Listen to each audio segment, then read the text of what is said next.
This is the Dallas Morning News. It's Monday, September 15th. Sunny and hot today with a high of 95, mostly clear tonight with an overnight low of 72. Here are today's headlines. Autonomous trucking companies have been strategically relocating their headquarters to Texas to test driverless long-haul trucks across the region. They cite what industry giants describe as the state's laissez-faire approach to the next frontier of trucking. But state lawmakers have recently signaled they're paying more attention to the flock of driverless trucks that increasingly traverse Texas roadways. And changes are coming. Driverless companies have been testing their tech on Texas roads for years. Back in 2021, Kodiak Robotics celebrated their first Dallas to Houston trips relying on their proprietary driving system more than a year after the company's first initial freight delivery. It's since partnered with other major transportation players like Martin Brower and U.S. Express to deploy freight from its base in North Texas.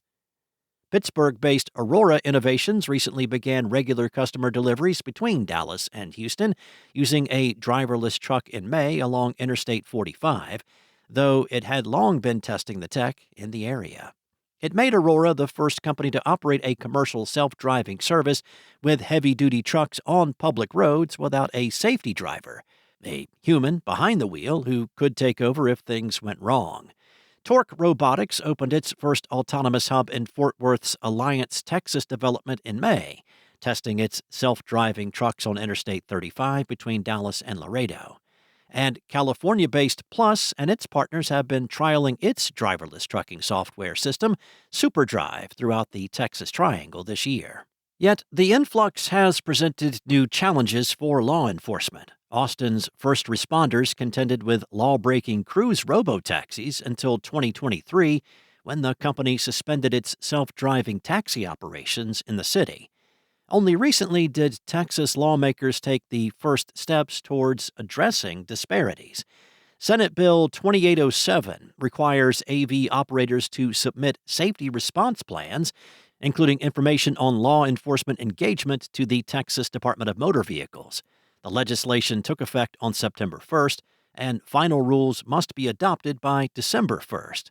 Enforcement of the new law is expected to begin in spring next year, 90 days after rule adoption.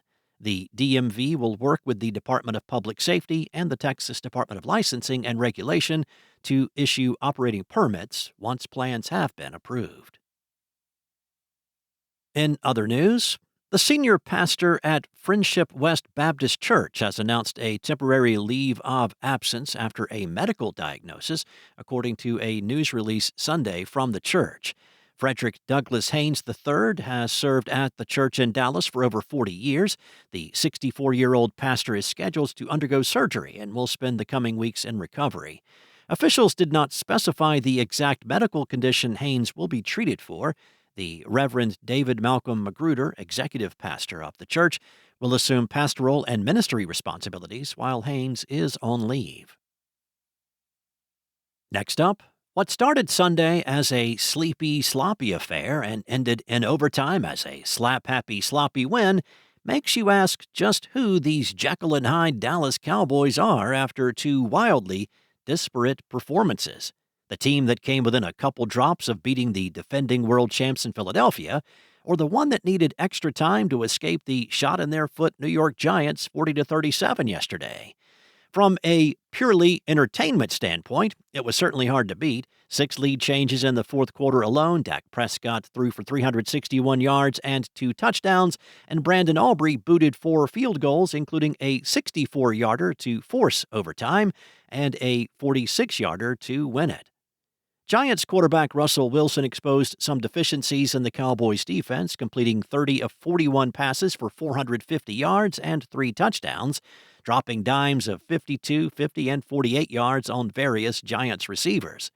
Sensing his defense needs a little help, Jerry Jones announced after the game the signing of veteran pass rusher Jadeveon Clowney. Clowney is getting a 1-year deal with a base salary of $3.6 million and incentives that could push it to $6 million. A person familiar with the deal told the Dallas Morning News. The 32-year-old Clowney was the number one pick in the 2014 draft. He had 5.5 sacks last season for the Carolina Panthers. The Cowboys would be his seventh team in the NFL, with previous career stops in Houston, Seattle, Tennessee, Cleveland, and Baltimore. And Dallas's own Scottie Scheffler did it again. Wanting to stay sharp ahead of the Ryder Cup, the world's number one player closed with a 5 under 67 to win the Procore Championship for his sixth PGA Tour victory of the year. Scheffler made up an 8-shot deficit over the weekend after firing a 64 on Saturday. It was his 19th career victory on the PGA Tour. Thanks for listening. For more on today's stories and the latest breaking news, visit dallasnews.com. Enjoy your day, and I'll be back tomorrow with more from the Dallas Morning News.